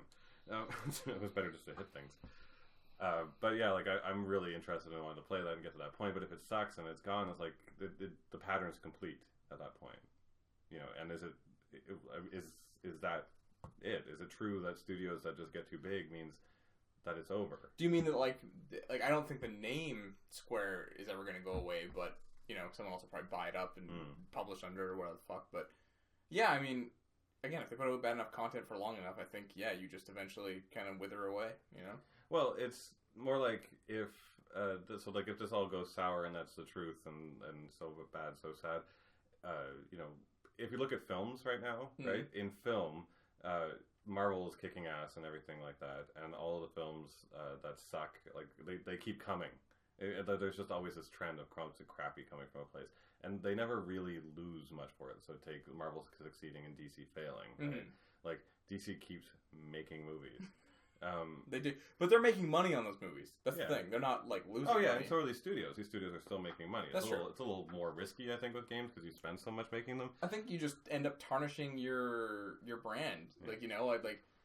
Batman's so big that I don't think that Batman's ever going to get tarnished. But DC in general could be like this thing where people are like, oh, I don't know if I want to see that, or eventually Final Fantasy becomes like it's fun. But films don't have there's so many film companies and so many chances for great films to come out. You can get away from that content, but with gaming, beforehand, it was up to the big studios, and they lasted a really long time. In film, there's been so many studios, except for Disney, Fox, and Universal, that have just disappeared because they couldn't keep up what they were doing before from back in the day. Yeah. But We don't see Airbud anymore. You know? But with video game companies, it's always been about the monoliths that have been lasting for like 30 years and shit like that. Nintendo, Capcom. Yeah. Not Konami anymore. No, but that's the thing. They're running their course, and I feel like if this keeps up, if they do run their course, we do actually have an option. Mm-hmm. Like, the smaller studios are starting to reach a point where they're producing miraculous content. Mm-hmm. You know? And I wonder if that's a good thing. Well, I mean, our top 10 indies, like, you know, all those games look incredible. Yeah. And they're from tiny-ass developers. Yeah. Well, I mean, that's the other thing, too. Like, a lot of the indie games out there that are, and some of the popular games, Binding of Isaac, Shovel Knight, etc., they, again, are great content from smaller studios. Guerrilla Games, even for a AAA studio, dropping Horizon Zero Dawn on us, CD Projekt Red. The difference is, though, with them is, like, they had been around a while. Like, they've been around since PS2 generation, and, like, it's just only now they started shining. It took, like, so long of polishing, and they're like, oh, there actually is a diamond in here, you know? Yeah, but they're starting to do it, and there's more studios starting to give that a try, right? And I'm starting to see it happen more and more, where I'm getting surprised by its content that's outside of, you know, Final Fantasy 22, Mass Effect 76, and all this shit. Like, maybe it's time, and is this a good thing, to start moving on from those things? I think it is a good thing, for the most part. I mean, it sucks to lose a franchise you love if it just dies off. You know, like Capcom doesn't really make Mega Man anymore after Keiji Inafune left and made Mighty Number 9. That rousing success. You know, but it's something like that, right? Where like it sucks to see like your favorite franchise go, but at the same time, if it wasn't good, like what's the harm? I guess. You think they're running out of ideas? Like, dude, sitting around the table and they're like with Final Fantasy, and they're like, they all have had swords. We've done every sword. What sword do we make? Gun sword? No, we did that. Yeah. Giant sword? No, we did that. Two little swords? No, we did that. Two swords that become one sword? Nope, done that. Water sword? Fuck off. We did it. Oh, yeah, it's Titus. Right. Was it a water sword? I don't know. It looked like water. Yeah, it looked like water. Yeah. It was all blue and glowy. Yeah. And they're like the side characters, and they're just like, big titties. I don't think we can keep doing just big titties. Belt dress? Belt dress. Oh, that's a good... Yeah, do that one. Yeah. We'll just keep that one all the time. That's the thing, is like, maybe the ideas have run their course. Because every single time I notice that we talk about old video games that we love, like Final Fantasy and stuff, most of the time we're like, go back. That's usually the first answer. But it's not the answer, right? Because going back and repeating it is the problem with most of the stuff out there. Like, getting the exact game with just an add-on is not enough for us anymore. It depends. I feel like it's a case-by-case basis for me, personally. Yeah. Like, Persona 5 is just a really good version of 4. You know? They've added some stuff, and they've tweaked some systems, and everything is just, you know, it's like this perfectly running machine. Yeah. And I love Persona 5, you know? I think it just depends. But again, that's almost like Kingdom Hearts 3, where, like, the last real Persona game came out in fucking 2008, like 9 years ago. So I just wanted more. No, but you're right. Like, I understand. Like, I've never played other Personas, but playing Persona 5 now, I get that it's the exact same system with just a couple of new twists. Yeah, it's a new story, new location, and then, like, the gameplay elements are largely the same. Just everything is, like, streamlined and nice, you know? And that's kind of what people are looking for. But that doesn't have sustainability, because there are other franchises out there that have done that, and it's not sustaining. It's just people are like, all right, I'm playing like the 26th version of this, and like that's my cult following. Or sometimes you over streamline, like Mass Effect 3. People don't like actually going for side quests. They just want to overhear them from Elcors in the background. I like that actually in Mass Effect Andromeda was. I thought we were going to be able to go to every planet, because they like, we have hundreds of planets. They had hundreds of planets. You can only land on 5. But which was fine, because the maps were huge for each planet, so I'm fine with it. At some point, I was like, on the 5th planet, I'm like, it's too big, I don't want to go. But I pulled out my first planet, and then I fired my first probe. I was like, oh, this is kind of nice. Yeah, see? It's that familiar feeling. There's things that work, you know. Because it was literally the probe launched. I found something. Extracting. Scanning. Yeah, I was like, oh, this feels so good. I want to go do this to all the planets. Yeah. Although I have to admit, like in the patches for the first patch for that one, the one thing they did do that was kind of frustrating was when you go fly to the planet, they had that like, oh, that's really cool. Like you can see us flying to each planet sequence. Was cool, but it takes a long time, and it just kept doing it. So every single system you got into, you're like, this is going to take 45 minutes. Then the patch they gave you a skip option, which was like, genius. Yes. Yes. Yes, you always have that skippable shit. Skip everything. Always have skip. In Persona, you can just press start and just fucking zoom through conversations completely if you want. Yeah. Yeah, so the question also to come out there is, do you think that we can continue to expect great things from smaller studios coming up, or was the most recent trend of some of the smaller ones? Absolutely. I think they have more to prove, so they try harder, you know?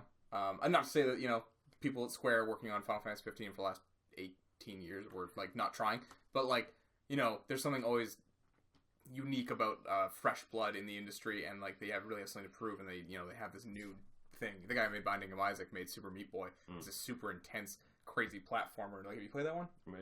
Yeah, it's just all over the place. Like, it was kind of like, oh, this hasn't been done before, you know? And, like, that kind of got his name on the map. And then he made Binding of Isaac, which now there's this huge fucking cult following, you know? Like, and that's one of my favorite games of all time now.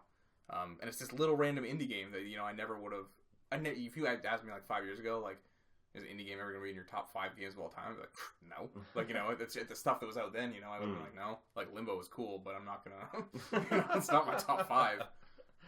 No, it's true.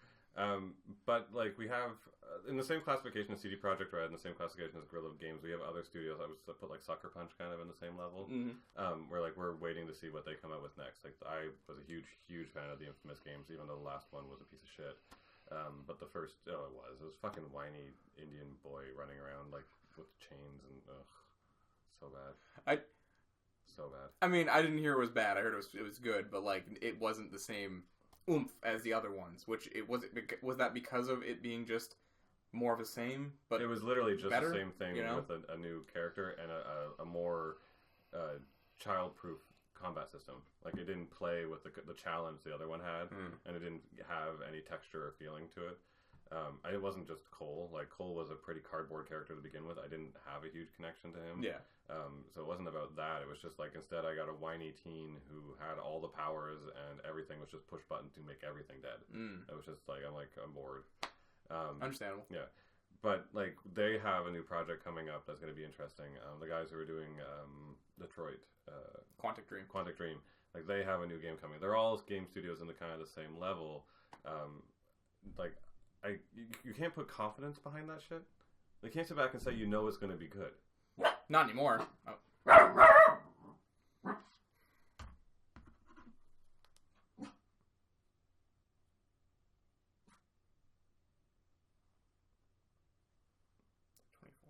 23, 24, yeah, there's a bark there.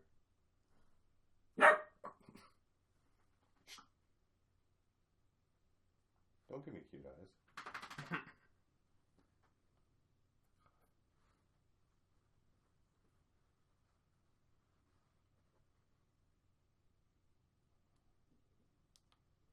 No, you're right. And, like, that's kind of, like, almost like the heart of this is, like, before it used to be, like, Final Fantasy's coming out. That's a quality thing. Yeah. And it's going to be quality. And it was for a really long time. Every time you knew that these studios were dropping something, you were like, I can wait until I know I'm going to get good. Yeah. Capcom PS1 era was like, fuck, you're dropping Resident Evil, you're dropping Mega Man X's, dropping all these, and they were all good games. Yeah. You know, Breath of Fire, fuck, they were doing so much back then. I love you, Capcom. Come back. But, you know, it was shit like that, yeah. But you're right now. Like, leading up to Mass Effect, we had a rocky road of, like, are we hyped about this? Yes, we are. No, we're not. And I'm pulling back. I'm like, I don't want to be hurt. You know, like, and it's Final Fantasy 15. Every single time something came out, and you played the demo, and you were like, "This is going to be a shitty game." Yeah, the demo. And you sat around for like 6 months, filled me with hate.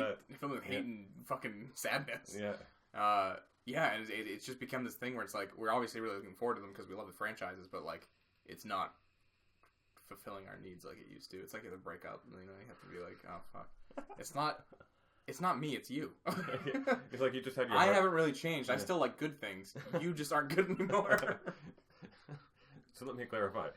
I am okay, and you've just gotten shitty. So we need to end this. Yeah. Just so we're clear. Yeah. It's all you. There's nothing about you that is redeeming. No. I can't stand looking at you. I can't stand your animations. No. Can't stand your glassy-eyed fucking characters. None of it. You used to be hot. Now you're not. No.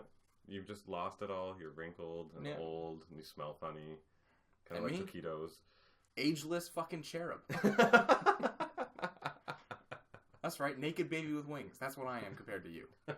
And I'm no prize myself. No. I'm going to say, you're comparing yourself to the top of the game here.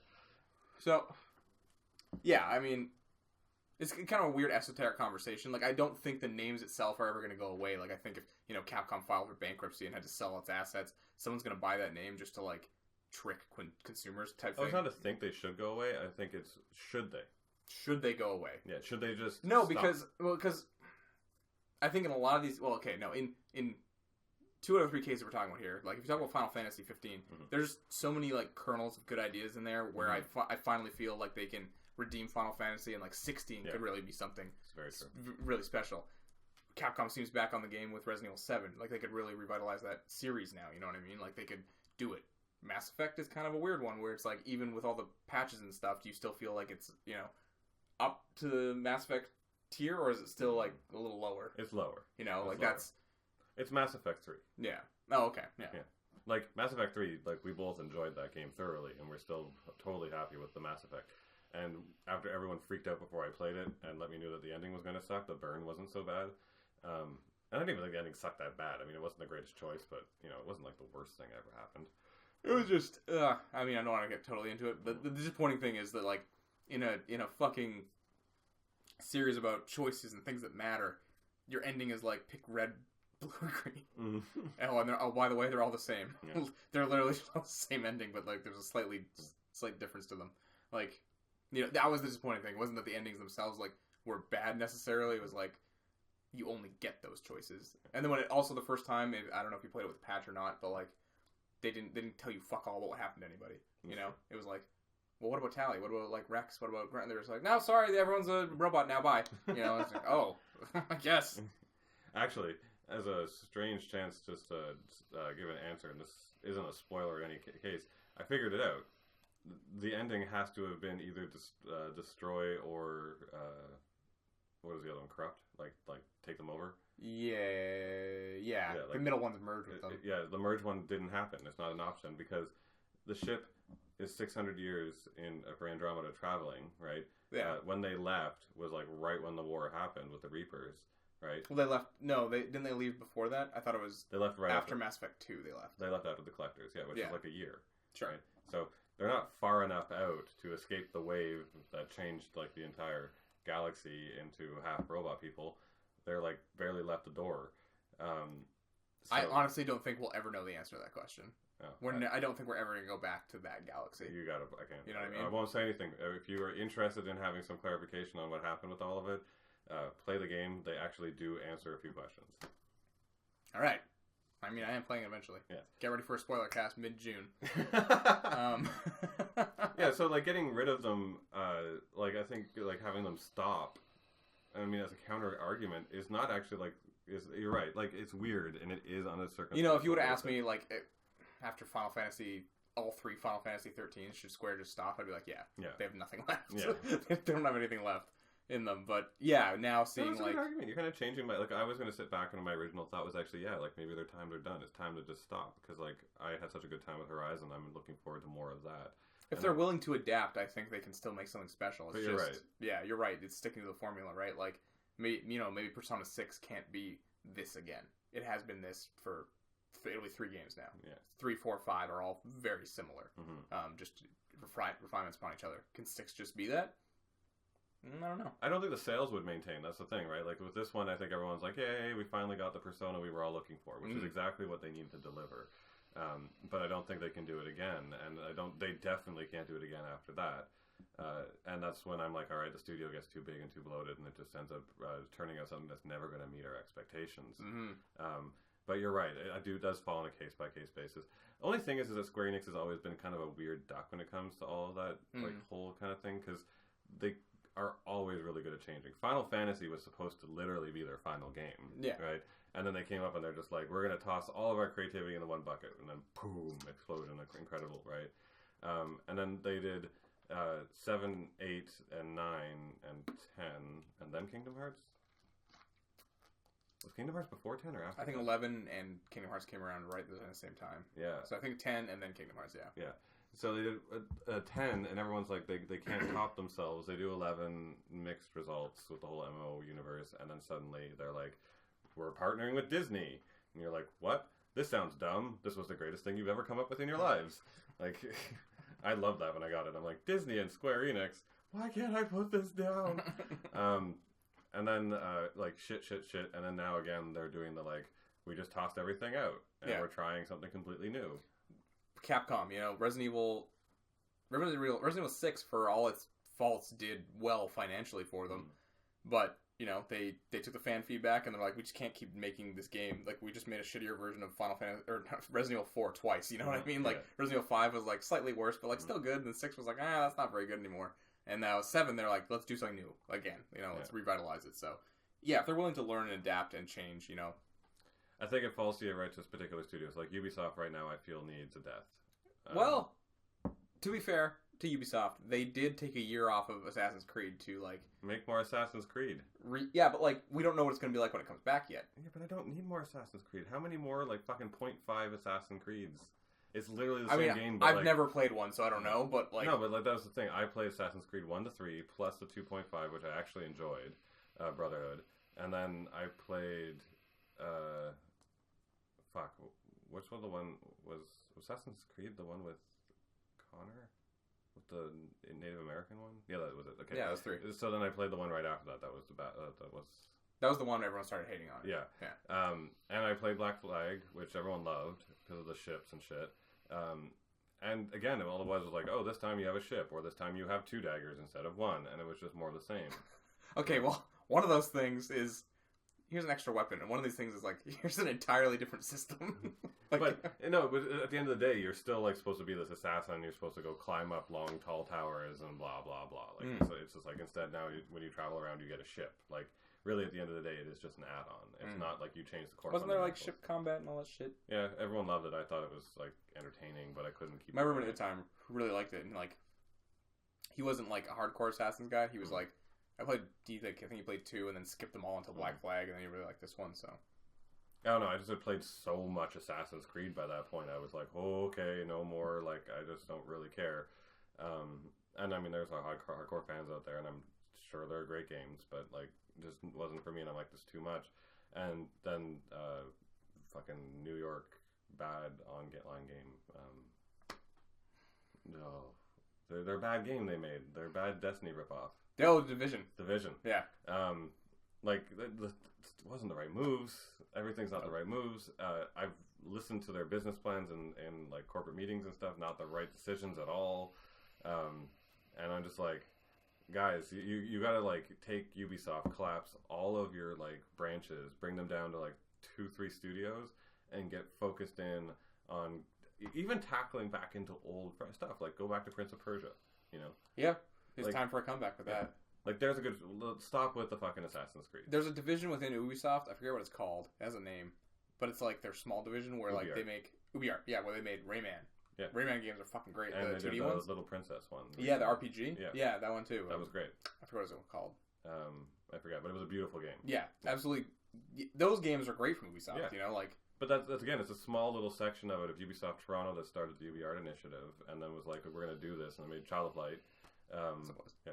And we're like, we're going to make Child of Light, and we're going to, like, bring stuff in. They had, like, all these art internships and bringing people in from the streets and letting them introduce and see what the studio was like, open houses and stuff like that, which is great. Like, that's the face of the universe, our face they should be putting out to the universe. The CD Projekt Red is kind of the same thing, right? They're like, here, have free content. We love you guys. Here's some card games.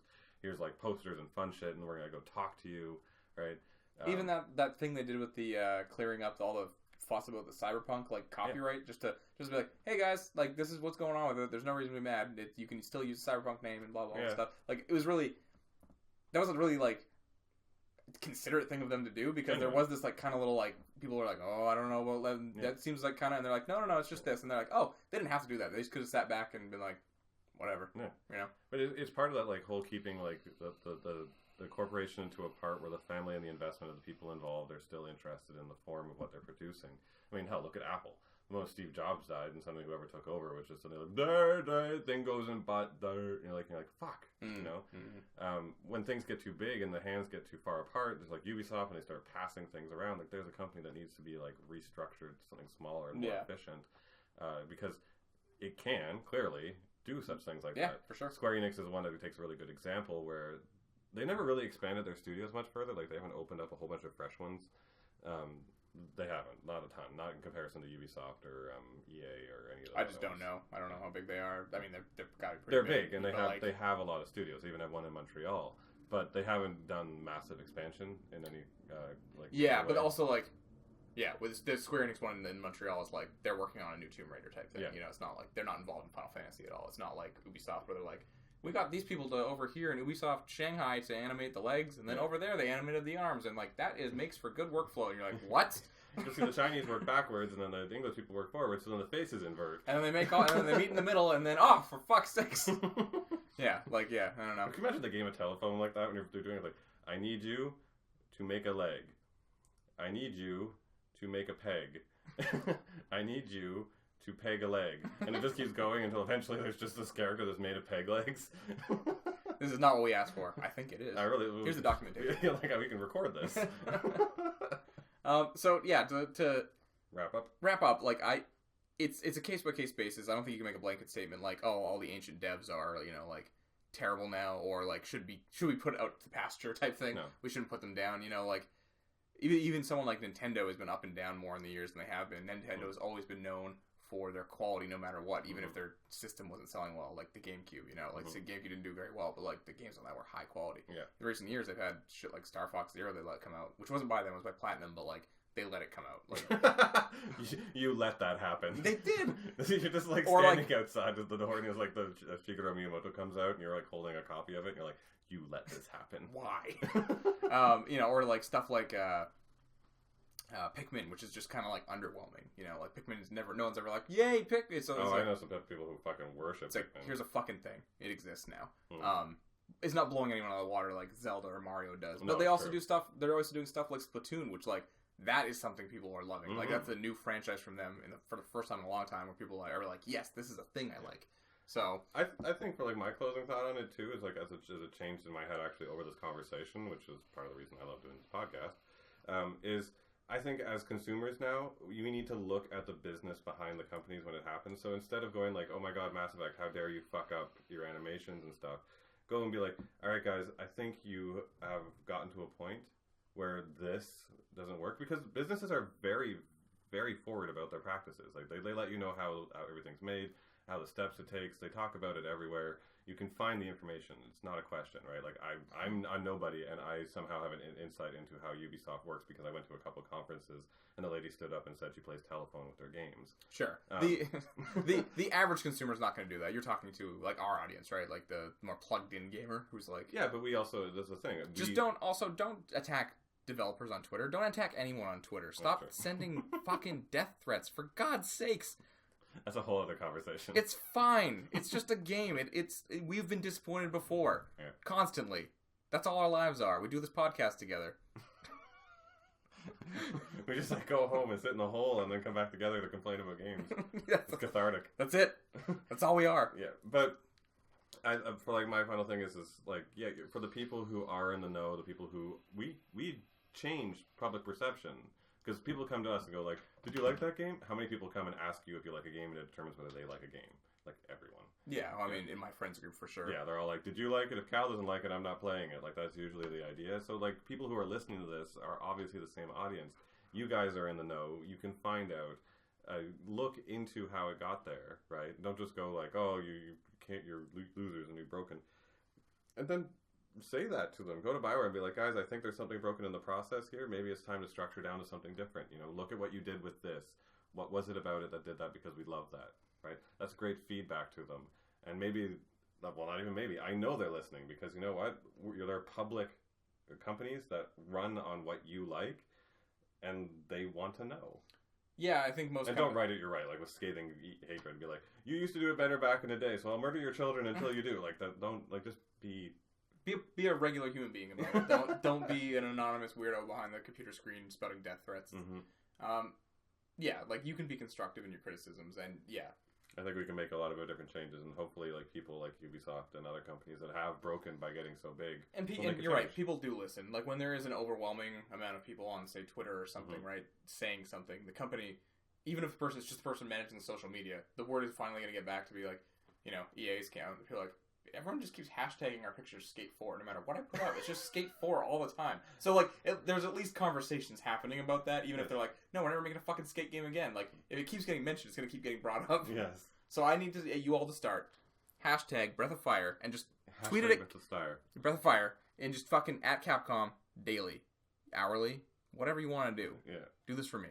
And me. Hashtag MileyforMODOK. All right, that's it for the Pens and Pixels podcast this week. If you liked what you heard, I am on Twitter at @TheCalG. Mike is at Mike Kent Draws. Pens and Pixels is across all social medias. Pick your poison. And you can give us a like and a comment and a share and a subscribe on YouTube, SoundCloud, and iTunes. You can check us out on any of those platforms. It's always really appreciated for you guys to give us some love and thumbs up. Make sure to tell your friends about us if you like our podcast, and spread the love. Hashtag MileyforMODOK. No, hashtag Breath of Fire. Seriously, make that a thing. Seriously, I'm going to do it